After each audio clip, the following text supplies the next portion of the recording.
I'm Brock Woodhouse with WNN, the Wildcat News Network, here with this week's edition of the Woodhouse Report. Lots has happened in the world of baseball and softball, lots more is happening in the community, and coming up is a special interview with a very significant member of the community. First, we go to Aiden Cadwell with sports. Thanks, Brock.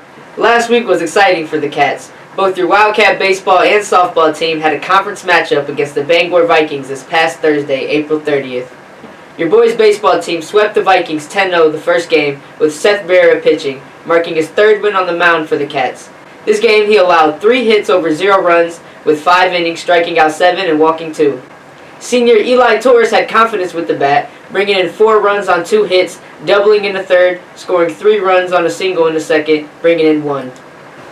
Game 2 had a positive outcome as well, with the Cats bringing home a sweep of a score of 6-1.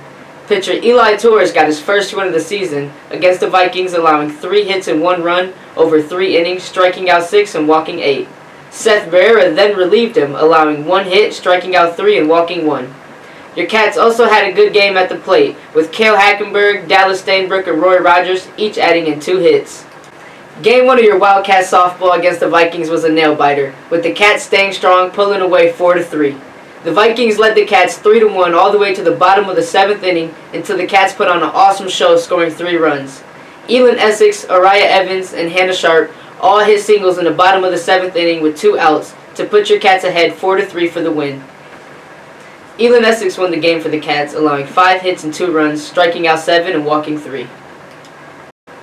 Game 2, your Cats put in an awesome effort, but unfortunately couldn't pull away. The game was scoreless for the first 4 innings until the Cats sparked off, scoring 4 in the bottom of the 5th.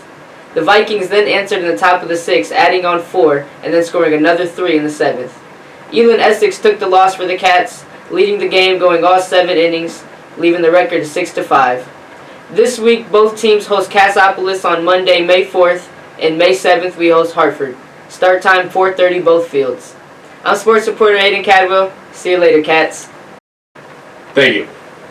Up next, we have a lot to talk about with local drummer and tie-dye man, Mr. Joe Watts. I'm here now with important community figure and drummer for Starseed Social Club, Mr. Joe Watts. Joe, thank you for joining me today. Thanks for having me, man. I'm looking forward to this, bud. Absolutely, I'm looking forward to it too. So, Joe, how long have you been a drummer for? It started, my dad is a musician, bass player. So when I was probably 13, 14, I got my first drum kit. Before that was beating on cheese crates and all kinds of stuff. But right. To actually purchase my first one. So early teens, and so almost 40 years, I guess, getting close to now. So you've been doing this for quite a while, then that's good. That's good. It means you're experienced, you know what you're doing. Thanks, brother. I kind of feel like it comes from the heart. I always say I'm a field drummer. Right. And so meaning I try to, whatever the song is asking for, I try to give that versus be in a situation where I have, this killer drum part that's got to go in this song. That doesn't work. Right. So anyway. That's good.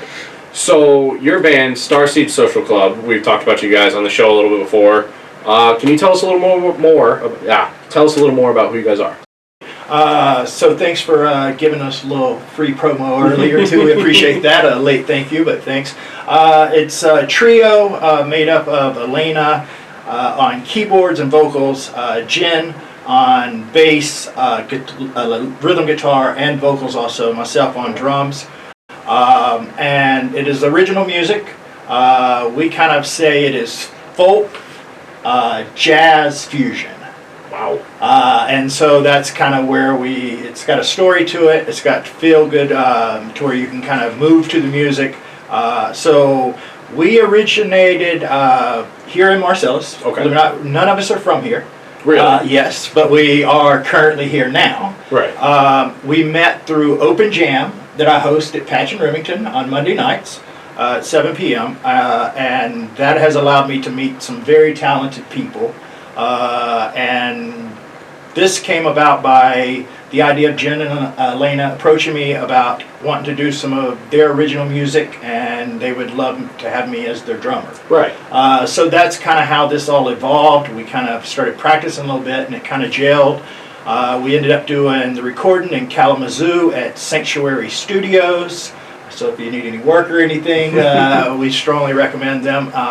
And so that's kind of how Starseed Social Club came about. And the idea with the name is a little bit out there, but the idea is we wanted everybody to feel welcome. Yeah, it's And unique. Yeah. It's very unique. Thank you.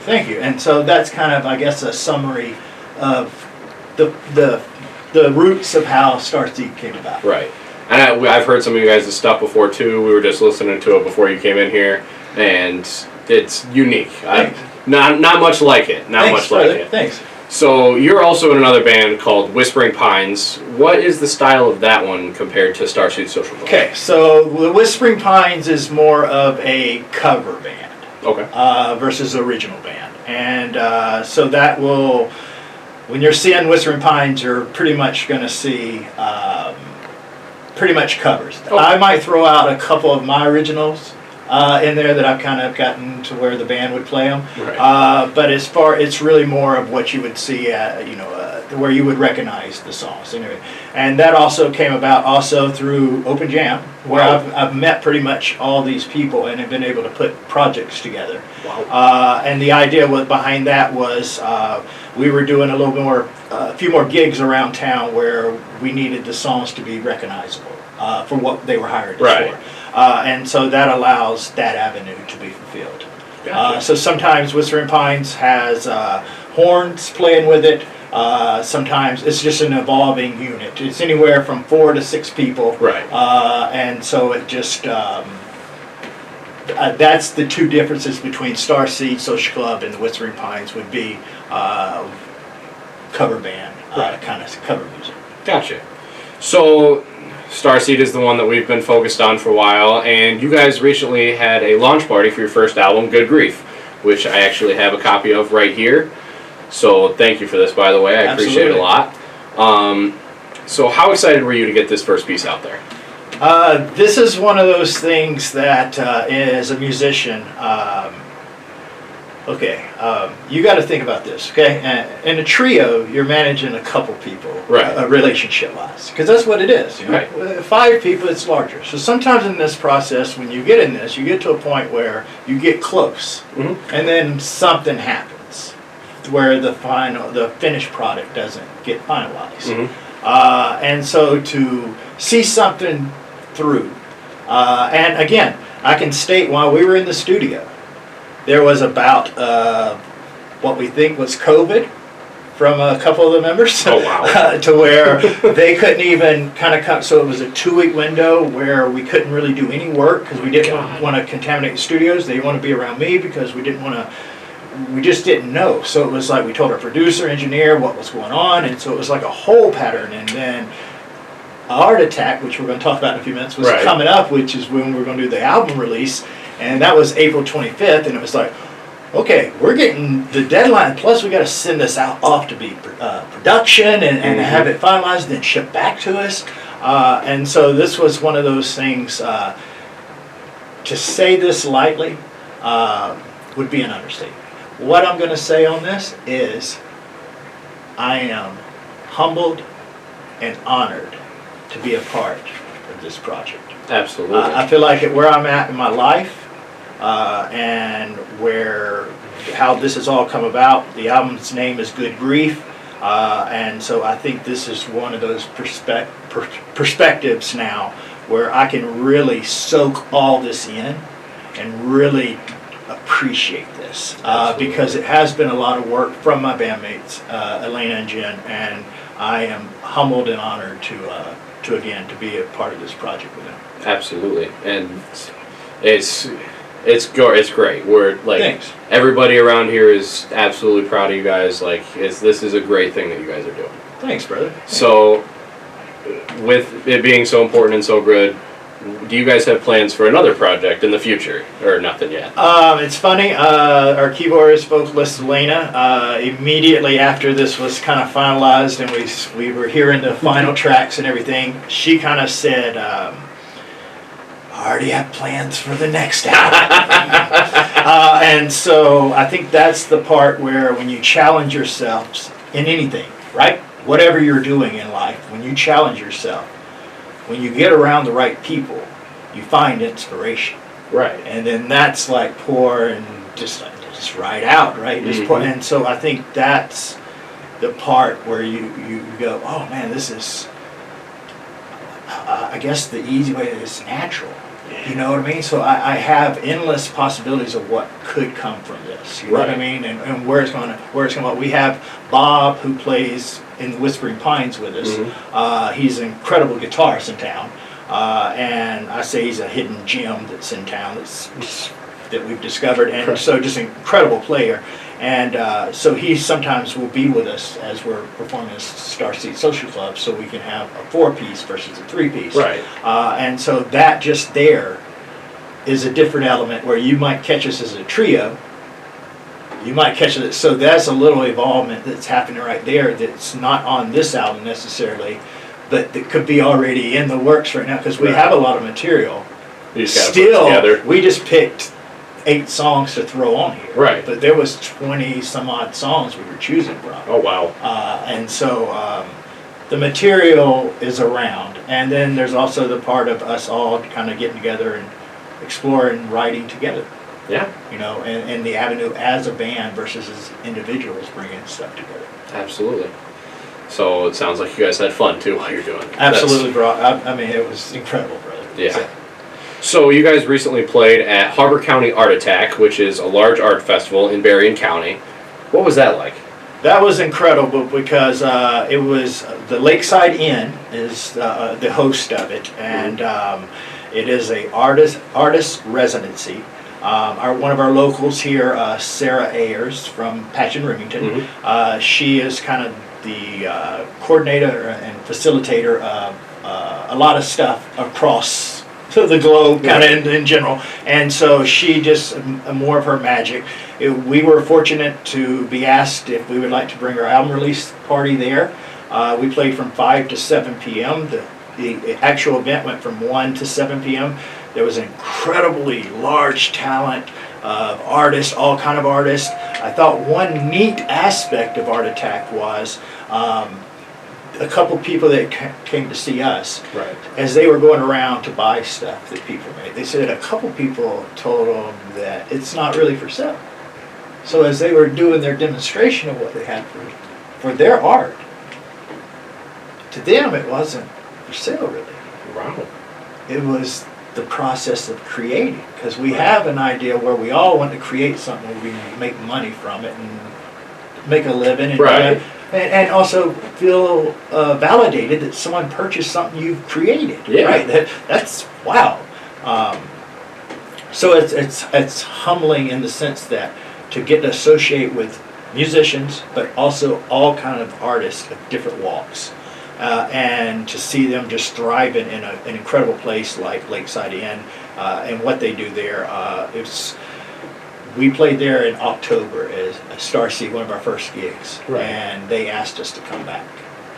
So we're connected to that place. I'm sure we'll be in the future playing there a couple times a year. Absolutely. And so if you have not got a chance to go check it out, it's about an hour drive. But it's definitely rooted in some Marcellus roots that are around there, and then also an incredible place to see some talented artists. For sure.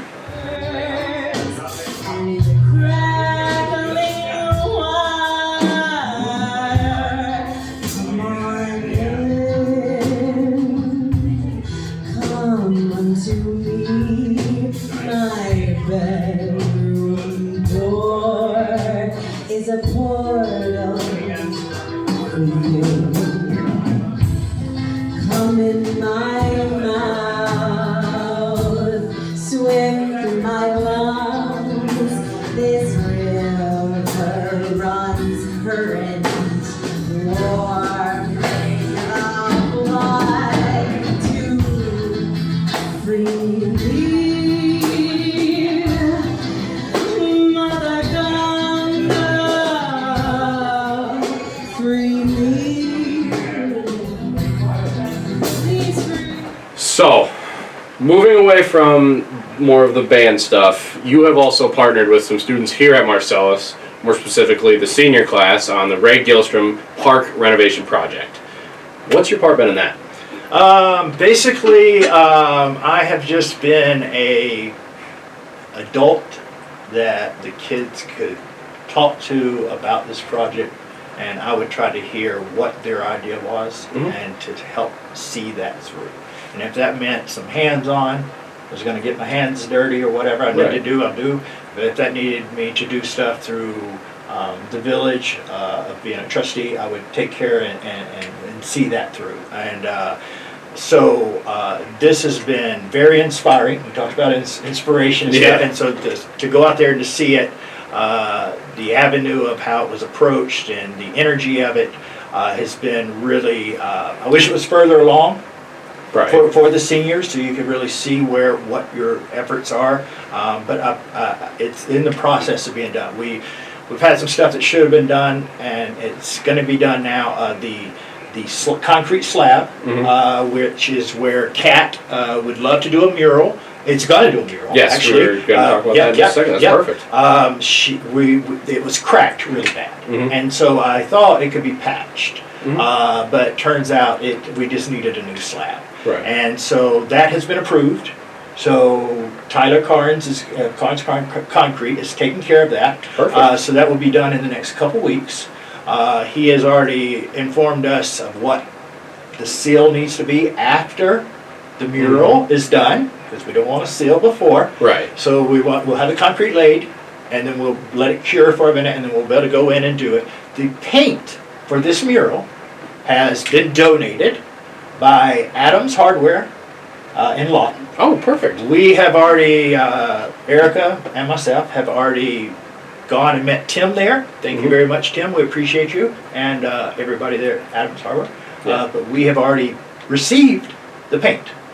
So the paint's ready for Kat and the crew whenever. Perfect. So that's ready to go. This project will be done Memorial Day weekend. Is what Kat's trying to have everything done. So we're just trying to make sure this is all achieved. So Absolutely. I think we're set up pretty good, being it's May 1st. Yeah. And I think we're just waiting to get the concrete laid and then get that done and then proceed forward. And I would like to say this to the seniors that have put your time and energy in. I know you have a lot going on.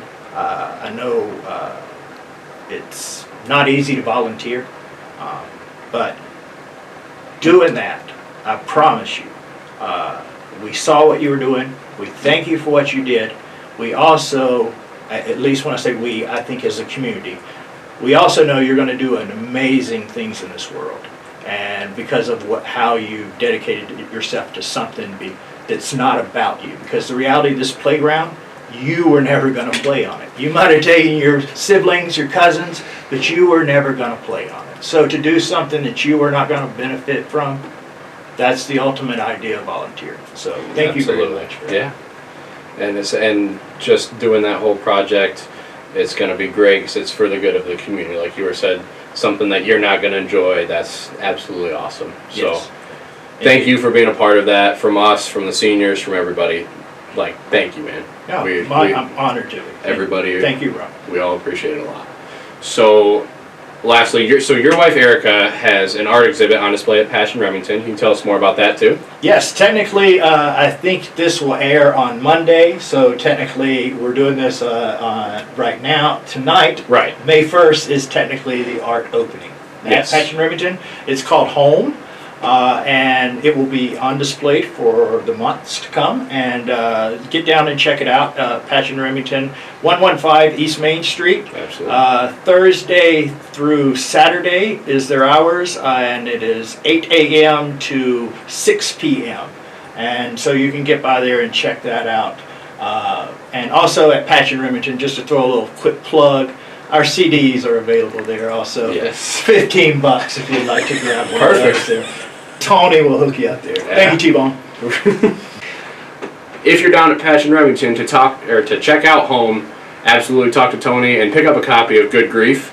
That's Passion Remington, 115 East Main Street, Marcellus. For inquiries about a show or ordering the album, contact Starseed Social Club via Facebook or Starseed Social Club Band at gmail.com. The album will be available soon to be shipped, and streaming is coming soon. That's all the time that we have for today. Thank you so much, Joe, for joining us. It is a pleasure to have you on here. So thank you for being here. Thanks for having me, man. I've enjoyed it. Appreciate you. Up next, lots is happening in the community. Here with more is Morgan McLean. Hello, I'm Morgan McLean, and I'm here with Community News. In Marcellus, VFW Poppy Days are Friday and Saturday, May 8th and 9th. Members of the VFW Post 4054 will be stationed around town between 9 a.m. and 12 in the afternoon. Make a donation to the VFW and you will receive a Buddy Poppy. The poppy is the official memorial flower of the veterans of foreign wars of the United States. Please do your part and support our veterans.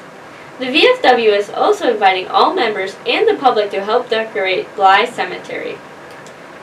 In preparation for Memorial Day, the vets will be placing flags on the veterans' graves Saturday, May 16th at 10 a.m. Remember, many hands make light work.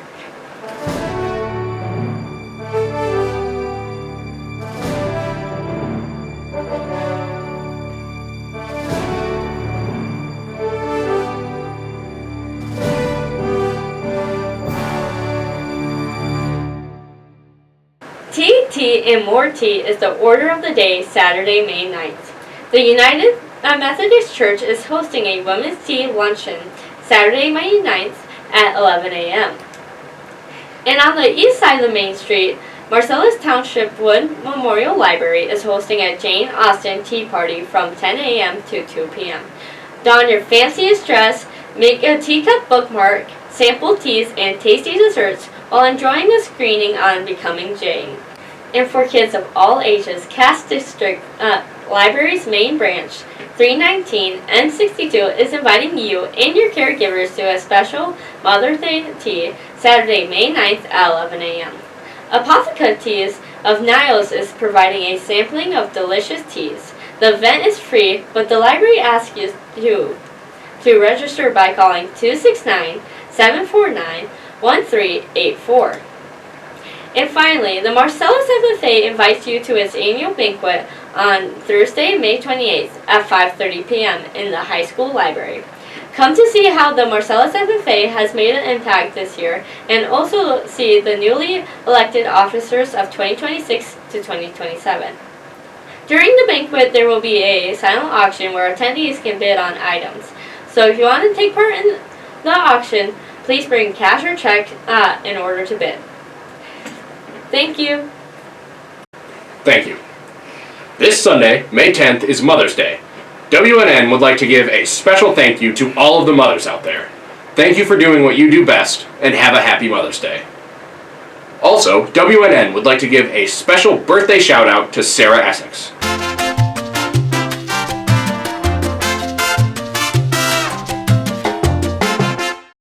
That's all the time that we have for this week. Thank you for joining me on WNN for this week's edition of the Woodhouse Report. I'm Brock Woodhouse. Go Cats!